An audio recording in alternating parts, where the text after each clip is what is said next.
Have you ever watched someone from afar, wondering what heavy burden they carry in silence? What if the smallest detail, a forgotten patch on a jacket, could unravel a story of pain, honor, and unexpected connection? What if a single moment in a quiet park could change everything? Under the sprawling oaks of a small-town park in suburban Virginia, where the air carries the faint scent of barbecue from weekend cookouts and the distant hum of lawnmowers echoes through tree-lined streets, sat Old Man Walter Thompson. Every day, rain or shine, he perched on the same weathered bench near the edge of Willow Creek Park, his faded olive-green jacket hanging loose on his hunched shoulders. His hands, rough and calloused from years of hard labor, or perhaps something far more brutal, rested on his lap, clutching a thermos of black coffee that seemed more like a lifeline than a comfort. His eyes, pale blue and clouded with time, stared out at the world with a quiet intensity, as if searching for something just out of reach. The locals knew him by sight, but not by name. They'd nod politely as they walked their dogs or pushed strollers along the winding gravel paths, but no one dared to sit beside him. Not because he was unkind, but because there was something about Walter, something in the way his gaze lingered too long on the horizon, or how his jaw tightened when a car backfired in the distance, that whispered of a past too heavy to share. Walter's jacket, though tattered at the cuffs and stained with years of wear, bore a small embroidered insignia on the left breast. It was a faded golden eagle, wings outstretched, clutching a rifle and a laurel branch in its talons, a symbol most folks in this part of Virginia wouldn't bat an eye at. After all, this was a region steeped in military history, where every other family had a veteran's flag in their window or a story of sacrifice told over Thanksgiving dinner. But to Walter, that insignia was more than a patch. It was a tether to a time he couldn't escape, a reminder of muddy trenches and the deafening roar of artillery, of buddies lost and promises broken under a sky torn apart by war. His face, lined deep like the cracked earth of a drought-stricken field, held the weight of those memories, though he never spoke of them. Not to the barista at the corner diner who slipped him an extra donut on cold mornings, not to the mailman who waved as he passed by, and certainly not to the geese that waddled near his bench, honking for crumbs he never offered. Day after day, Walter's routine was as predictable as the changing of the leaves in autumn. He'd arrive just after dawn, when the park was still cloaked in mist and the air bit at unprotected skin. He'd settle on his bench with a slow, deliberate shuffle, as if every bone in his body ached with the effort. His thermos would come out, followed by a crumpled pack of cigarettes he rarely lit, more of a ritual than a habit. Sometimes he'd pull a small, worn notebook from his jacket pocket, flipping through pages yellowed with age, his fingers trembling as they traced over faded ink. What was written there no one could guess, but the way his shoulders slumped as he read spoke of a grief that hadn't dulled with time. By mid-morning, when the park filled with joggers in neon sneakers and kids chasing soccer balls across the dewy grass, Walter would sink deeper into himself, his presence a quiet contrast to the vibrant life around him. He wasn't just alone. He was a man adrift, tethered to the world by the thinnest of threads, his mind trapped somewhere far beyond the rolling hills of Virginia. The town of Willow Creek was the kind of place where everybody knew everybody, where Friday night football games at the high school drew crowds bigger than the 4th of July parade, and where the diner on Main Street still served cherry pie with a dollop of whipped cream just like it did in the 50s. Walter, though, was an outlier. He lived in a modest clapboard house on the outskirts of town, a place with peeling paint and a sagging porch that hadn't seen a visitor in years. Neighbors speculated about him in hushed tones over backyard fences, piecing together fragments of gossip. Some said he'd been a soldier, maybe in Vietnam or Korea, though no one could agree on the details. Others whispered he'd lost everything: wife, kids, home, in some tragedy too awful to name. But whatever the truth, Walter carried it like a millstone around his neck, each step through the park a reminder of the life he no longer lived. There were signs, subtle but unmistakable, of the war that still raged within him. The way he flinched at the crack of a kid's toy gun during a neighborhood cookout, the way his hands shook when a helicopter buzzed overhead, ferrying patients to the regional hospital.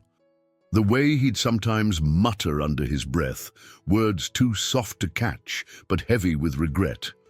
On Veterans Day, when the town held its annual ceremony at the park's memorial statue, a bronze figure of a soldier with a rifle slung over his shoulder, Walter never showed.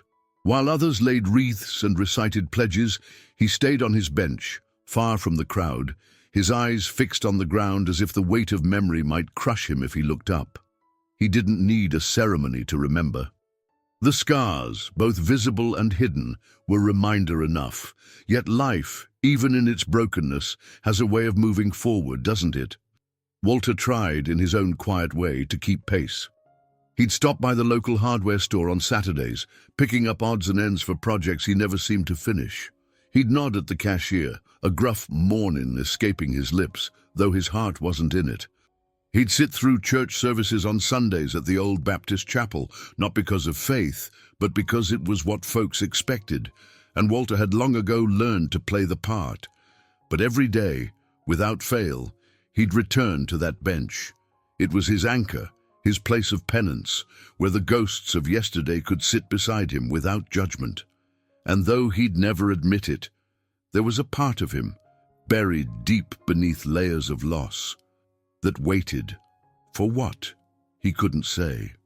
Maybe for absolution, maybe for a sign that the world hadn't forgotten him entirely. It was on one of those early fall days, when the leaves burned crimson and gold against a sky as clear as a polished sapphire, that something shifted. The park was busy that afternoon, buzzing with the usual Saturday energy. Kids shrieked as they played tag near the playground, their laughter slicing through the crisp air like a reminder of innocence Walter hadn't felt in decades. A group of teenagers tossed a frisbee near the creek, their shouts of "heads up" mingling with the distant drone of a lawnmower. Walter sat as he always did, thermos in hand, his gaze fixed on the rippling water where a pair of mallards drifted lazily. He barely noticed the world around him, lost in the labyrinth of his own thoughts, until a shadow fell across his bench. He didn't look up at first.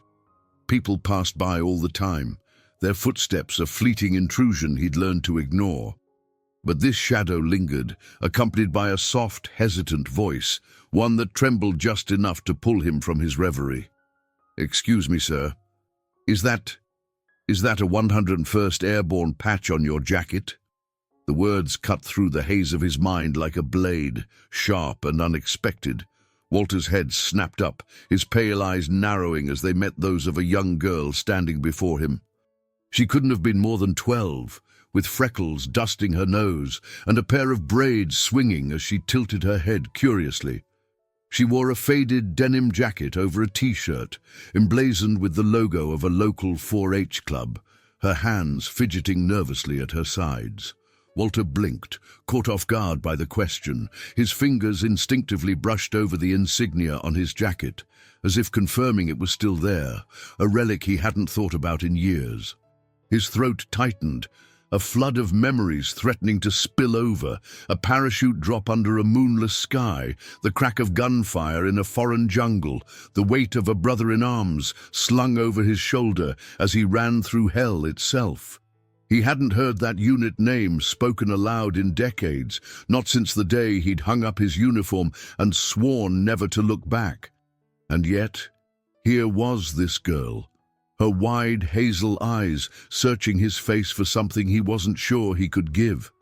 "How do you know about the 101st? His voice came out gruffer than he intended, roughened by years of disuse and the sudden ache in his chest. The girl hesitated, her sneakers scuffing against the gravel as she shifted her weight. Then, with a small, almost reverent gesture, she reached into her pocket and pulled out a photograph, creased and worn, but carefully preserved. She held it out to him, her fingers trembling just slightly. "My grandpa. He had one just like it. He always told me stories about his time with the Screaming Eagles. I thought maybe you knew him." Walter's breath caught as he took the photo, his gnarled hands shaking in a way they hadn't in years. The image was grainy, but unmistakable. A young man in uniform, standing shoulder to shoulder with a squad of soldiers, the same golden eagle patch gleaming on his chest.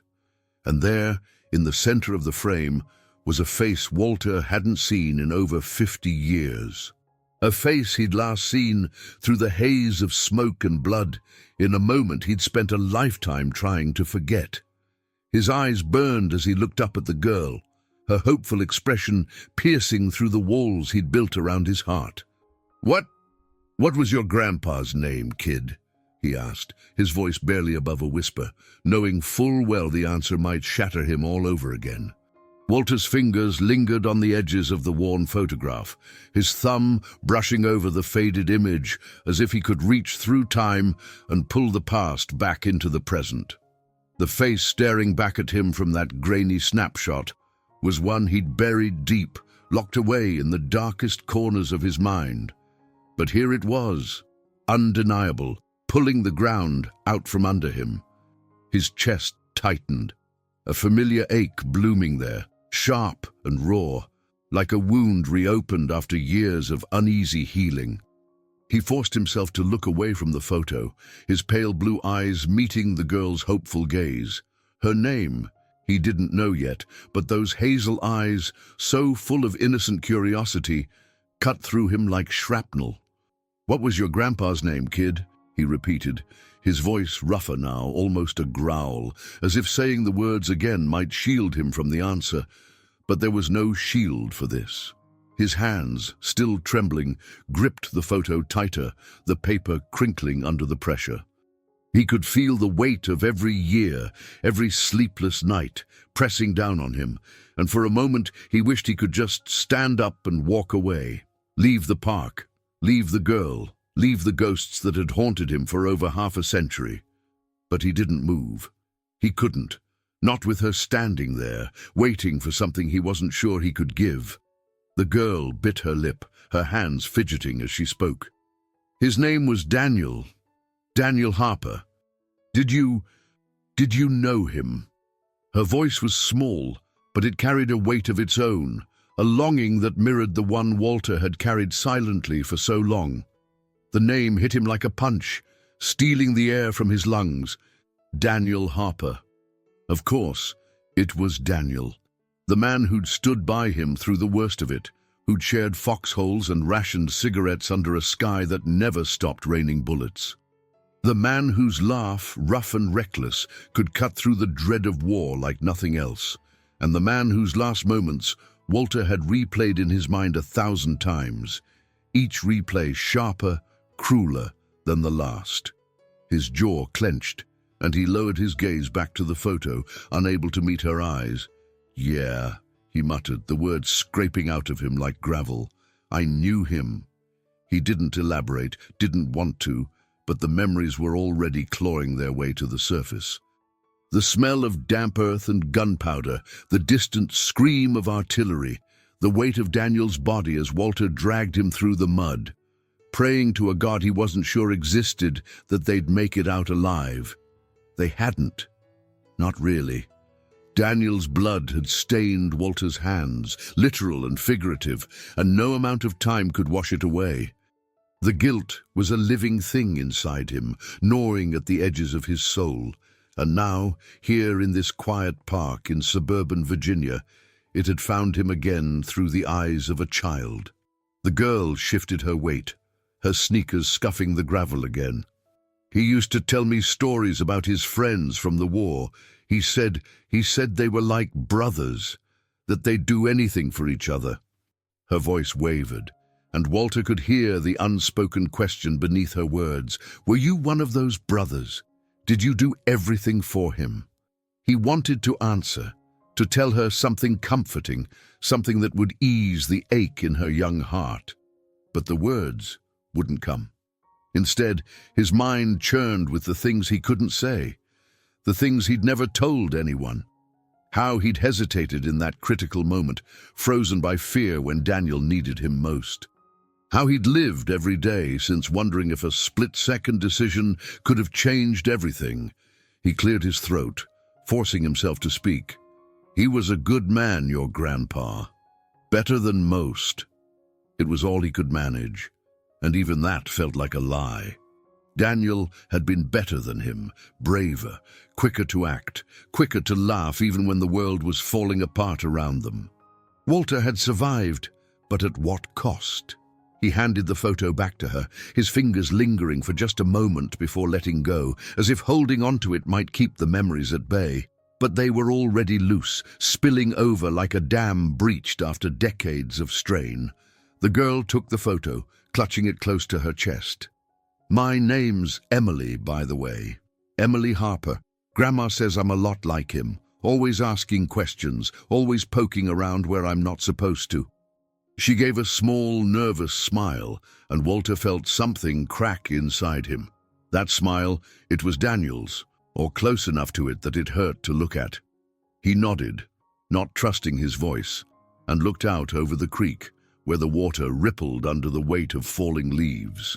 The park felt smaller now, suffocating, as if the sprawling oaks were closing in, their shadows whispering accusations he'd long tried to outrun. Emily sat down on the bench beside him, uninvited but undeterred, her small frame a stark contrast to his hunched, weary one. Grandma keeps all his old stuff in a box in the attic. Letters, medals, pictures. I read some of the letters last summer. He wrote about a guy named Walt, said he was the toughest guy he knew, but also the quietest, said he didn't talk much, but when he did, everyone listened. She paused, her eyes searching his face. Is that you? Are you Walt? The question hung in the air, heavy as the humid Virginia summer days he remembered from childhood. He didn't want to answer, didn't want to let her in, but her gaze was relentless, peeling back layers he'd spent a lifetime building. Yeah, he finally said, his voice barely a whisper. That's me. He hated how the words sounded, how they carried a confession he wasn't ready to make. He hadn't been tough, not when it mattered, not when Daniel had needed him. And quiet, that wasn't strength, it was cowardice, a refusal to face what he'd done, or failed to do. Emily's face lit up for a moment, but then she seemed to sense the storm brewing in him. Her smile faded, replaced by a furrowed brow. He wrote that he hoped you'd be okay after everything. He said he didn't blame you, whatever that means. I didn't understand that part. Her words were a blade, slicing through the fragile armor around his heart. Didn't blame you. Walter's hands clenched into fists in his lap, the thermos forgotten beside them. How could Daniel not blame him? How could anyone absolve him of a sin he'd carried like a second skin for 50 years? He stood abruptly, the bench creaking under the sudden shift of weight. I gotta go, kid, he said, his voice gruff, almost harsh. He couldn't sit there any longer, couldn't bear the weight of her questions or the ghosts they summoned. Emily looked up at him, startled, her mouth opening as if to protest, but he turned away before she could speak. His steps were heavy as he started down the gravel path, his jacket swaying with each uneven stride. The park blurred around him, the laughter of children and the rustle of leaves fading to a dull hum. All he could hear was the echo of his own heartbeat, pounding against the memories he couldn't outrun. But Emily wasn't done with him.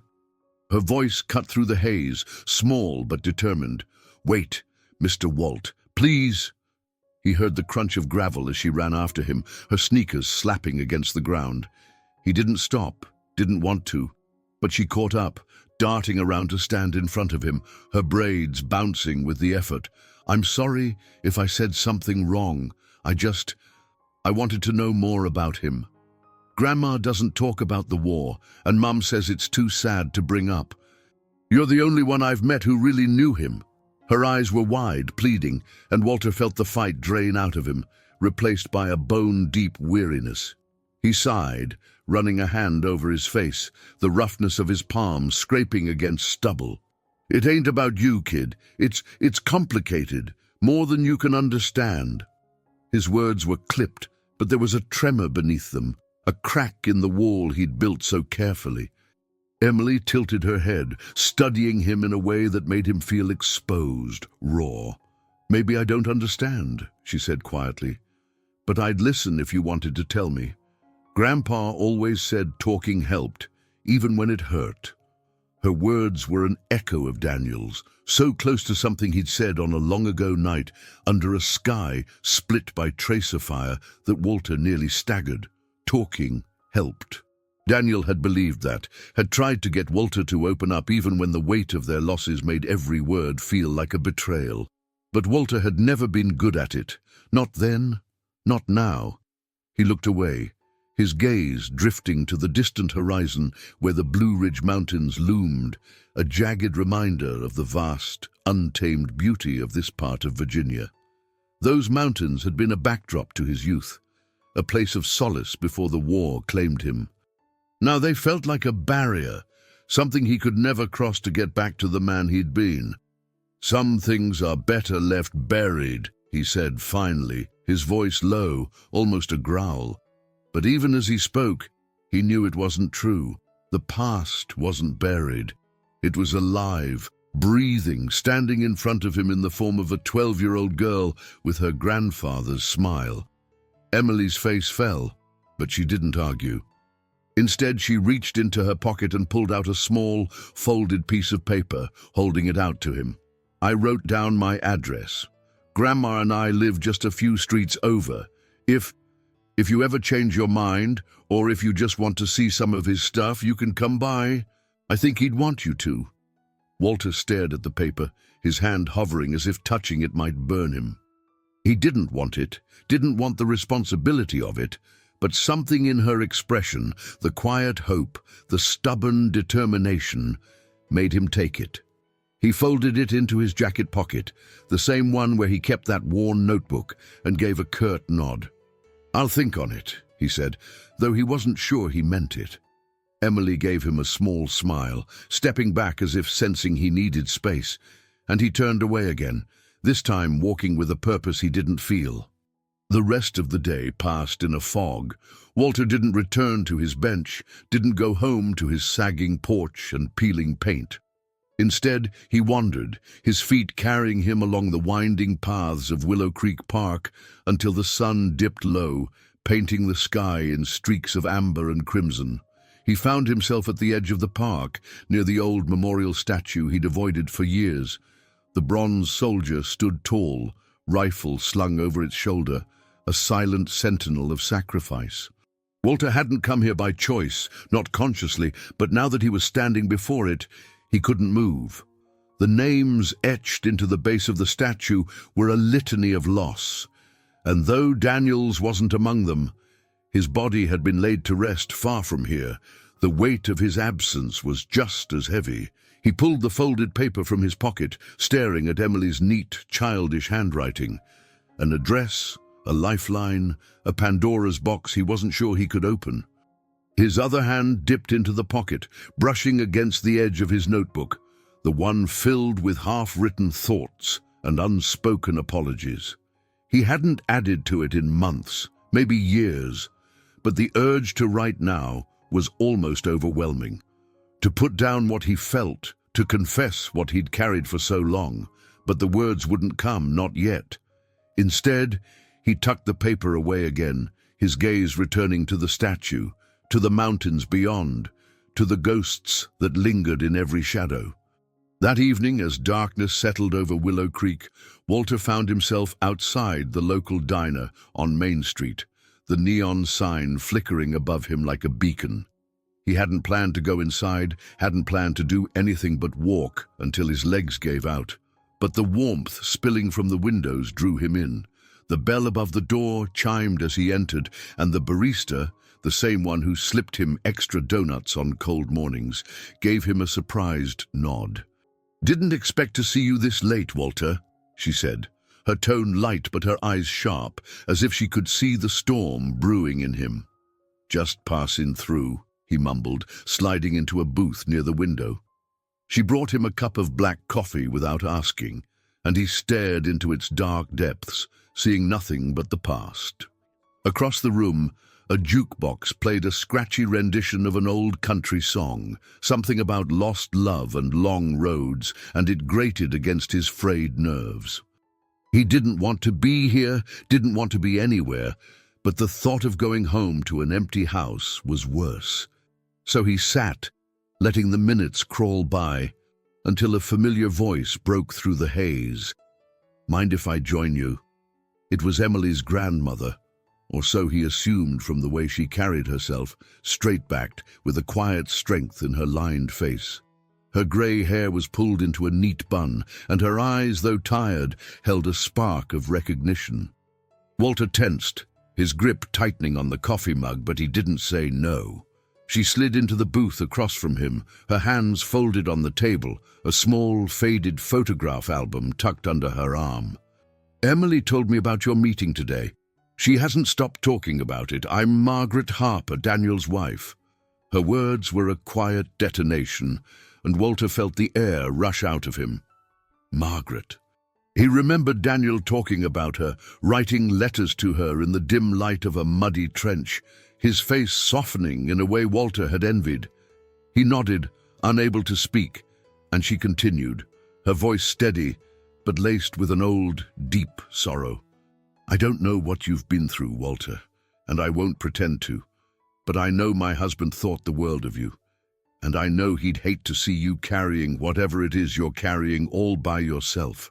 She pushed the album across the table, her fingers lingering on the worn cover. "These are some of his things, pictures, letters, bits and pieces of a life cut short. Emily wanted you to have a look, and so do I. Not to hurt you, but because I think he'd want you to remember the good parts, not just the bad." Her eyes met his, and there was no judgment there, only a shared grief that spanned decades. Walter stared at the album, his throat tight, his mind a battlefield of fear and longing. He didn't want to open it, didn't want to face what was inside, but he couldn't look away either.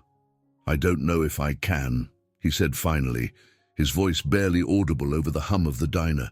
Margaret reached across the table, her hand resting lightly on his, a gesture so unexpected it made him flinch. "You don't have to decide now," she said softly, "but when you're ready, we're here, both of us." She stood then, leaving the album on the table, and walked away, her steps slow but steady, as if she'd carried her own burdens long enough to know how to bear them. Walter sat there for a long time after she left, the album untouched before him, the coffee growing cold in his hands, the diner emptied out, the jukebox falling silent, and still he didn't move. His mind churned with fragments of the past, Daniel's laugh, the weight of his body in Walter's arms, the silence that followed. And now, the faces of Emily and Margaret, two people tied to him by a thread he'd tried to sever long ago. He thought of the address in his pocket, the invitation to step into a pain he wasn't sure he could face. And he thought of the notebook, the words he'd never written, the apologies he'd never spoken. Finally, as the diner's clock ticked past midnight, he reached for the album. His hands shook as he opened it, the first page revealing a photo of Daniel in uniform, smiling in a way Walter hadn't seen since before the war. Beneath it, in Margaret's neat handwriting, were the words, "To Walt, may you find peace in remembering." The sight of it broke something in him, a dam he'd held together with sheer will for too long. His vision blurred, and for the first time in years he let himself feel the full weight of it all, the loss, the guilt, the love he'd buried alongside his friend. He didn't read further, not yet. Instead, he closed the album and pulled out the crumpled pack of cigarettes from his jacket, though he didn't light one. It was a ritual, a tether, a reminder that some habits die hard. But as he sat there, in the dim glow of the diner's neon sign, he made a decision. Not a grand one, not a resolution, but a small, trembling step forward. He would go to that address. He would see Emily and Margaret again, not because he deserved their forgiveness, or even Daniel's, but because he couldn't keep running from the past any longer. He had to face it, even if it shattered him. And for those of you watching, if this story is hitting you as hard as it's hitting me to tell it, make sure to subscribe. There's more to come. And trust me, you won't want to miss how this unfolds. Walter's journey is just beginning, and the path ahead is anything but easy. As he slipped the album into his jacket and stood, the weight of it felt less like a burden and more like a promise to remember, to speak, to finally lay the ghosts to rest. He stepped out into the cool Virginia night, the Blue Ridge Mountains a dark silhouette in the distance, and for the first time in decades, he felt the faint stir of something like hope. But it was fragile, easily broken, and as he walked toward an uncertain tomorrow, the shadows of yesterday followed close behind, waiting for their moment to strike. Walter woke the next morning with the weight of the album still tucked inside his jacket, the edges of it pressing against his chest like a heartbeat he couldn't ignore. He hadn't slept much, the night haunted by fragments of dreams, Daniel's voice cutting through the static of memory, Emily's hopeful eyes searching for answers he didn't know how to give, and Margaret's quiet strength binding it all together. The decision he'd made in the diner, under the flickering neon light, felt heavier now in the grey dawn. He would go to their house. He would face them. But as he sat on the edge of his sagging bed in that crumbling clapboard house on the outskirts of Willow Creek, his hands trembled and doubt clawed at him with sharp, familiar talons. What right did he have to step into their lives?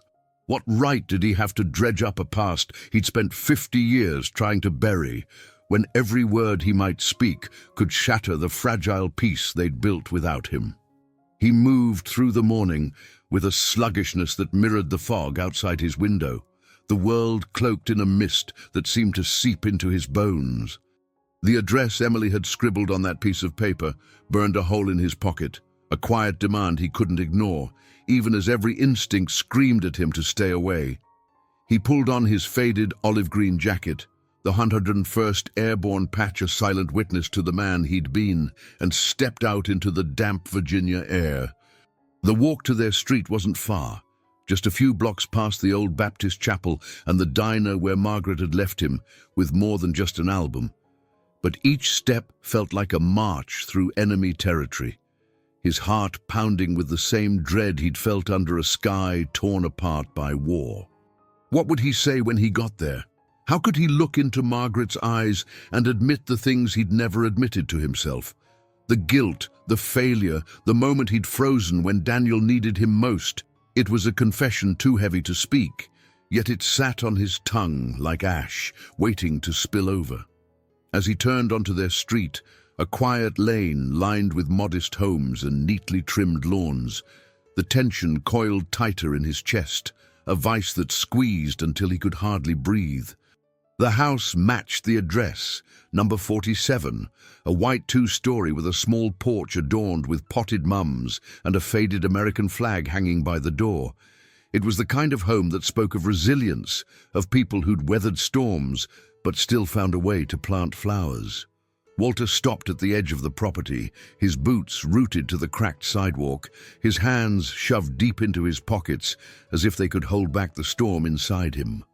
He could see movement through the front window, a shadow passing by, and then the door swung open before he could decide whether to turn back. Emily stood there, her braids swinging as her face broke into a wide, unguarded smile. "Mr. Walt, you came!" Her voice was a burst of light in the grey morning, but it only tightened the knot in his chest. Margaret appeared behind her, wiping her hands on a dish towel, her expression softer but no less piercing, as if she could see straight through to the war still raging in his soul. "Come on in, Walter," Margaret said, her tone gentle but firm, leaving no room for retreat. He nodded, a jerky motion, and followed them inside, each step across the threshold feeling like a surrender. The house smelled of coffee and cinnamon, warm and lived in, a stark contrast to the empty chill of his own. They led him to the living room, where a small wooden box sat on the coffee table, its lid open to reveal neatly folded letters, a few medals glinting dully in the light, and a stack of photographs that mirrored the one Emily had shown him in the park.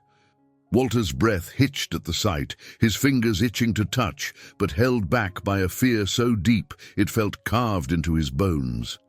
Emily sat cross-legged on the floor, pulling out a letter with careful hands. "This one's my favorite," she said, her voice bright despite the weight of the moment. "Grandpa wrote it right after a big battle. He talks about you in it, says you saved a bunch of guys that day, said you were a hero." The word hit Walter like a bullet, sharp and searing, tearing through the carefully constructed walls he'd built around his heart.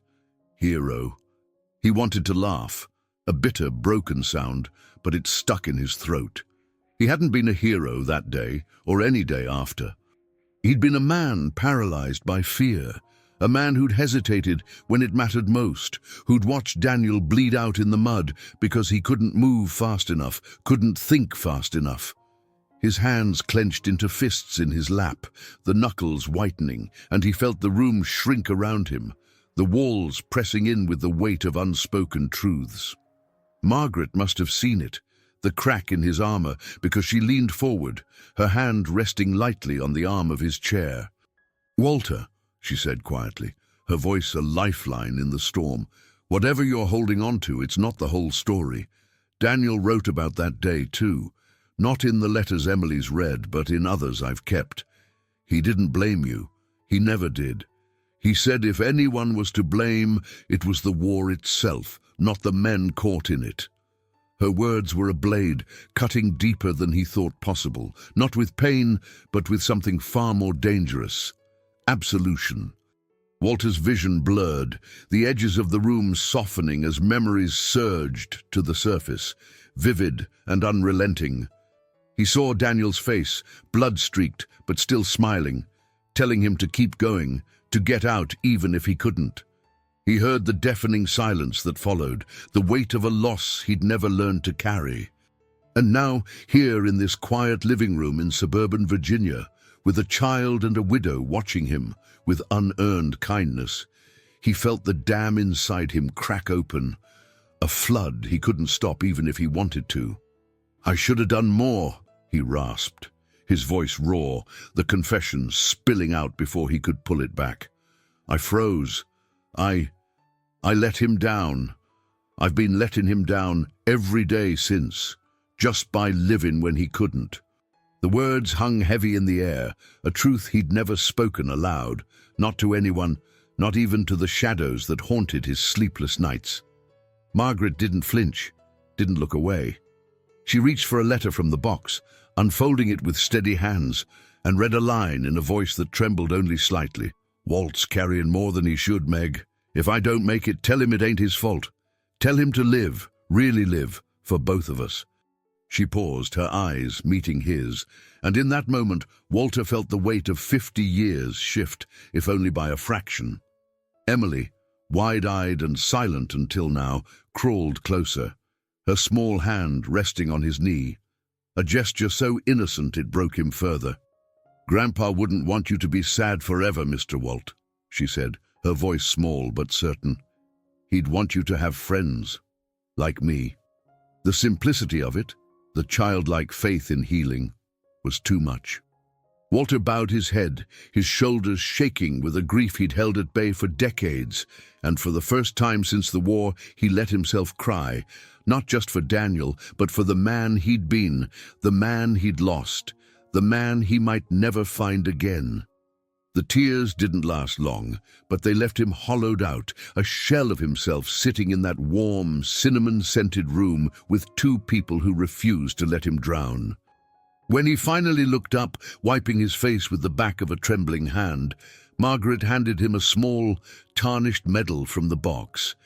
It was Daniel's, a bronze star, the ribbon frayed but the metal still bearing the weight of sacrifice. "He'd want you to have this," she said softly, "not to remind you of the pain, but to remind you of the bond. You were brothers, Walter. That doesn't end. Not even with death. He took it, the cold metal burning against his palm, and felt something shift inside him, a flicker of release, a possibility he hadn't dared to imagine. He didn't deserve it, not yet, but maybe, just maybe, he could start to. In the days that followed, Walter's life didn't transform overnight, but the change was there, subtle as the first buds of spring pushing through frozen earth. He returned to the park, to his weathered bench by Willow Creek, but now sometimes Emily would join him, her chatter filling the silence he'd once clung to like armor. She'd bring sketches she'd done of geese or stories from school, and he'd listen, offering gruff nods or quiet words, each one a small victory against the isolation that had defined him. Margaret invited him for Sunday dinners, simple meals of pot roast and cornbread, and though he felt out of place at first, the warmth of their table began to seep into the cold corners of his heart. He started fixing things around his own house, the sagging porch, the peeling paint, not because he thought he deserved a better home, but because it was something to do, something that kept his hands busy and his mind from wandering too far into the past. But the most profound change wasn't in routine, it was in the quiet moments of surrender. One evening, after a dinner at Margaret's, Walter pulled the worn notebook from his jacket pocket, the one he'd carried for years but rarely written in. He sat at his scarred kitchen table, the bronze star resting beside him, and began to write. Not a confession, not an apology, but a letter. To Daniel, to the brother he'd lost, to the man who'd believed in him even when he couldn't believe in himself. He wrote of the park, of Emily's braids and Margaret's kindness, of the guilt that still lingered but no longer crushed him.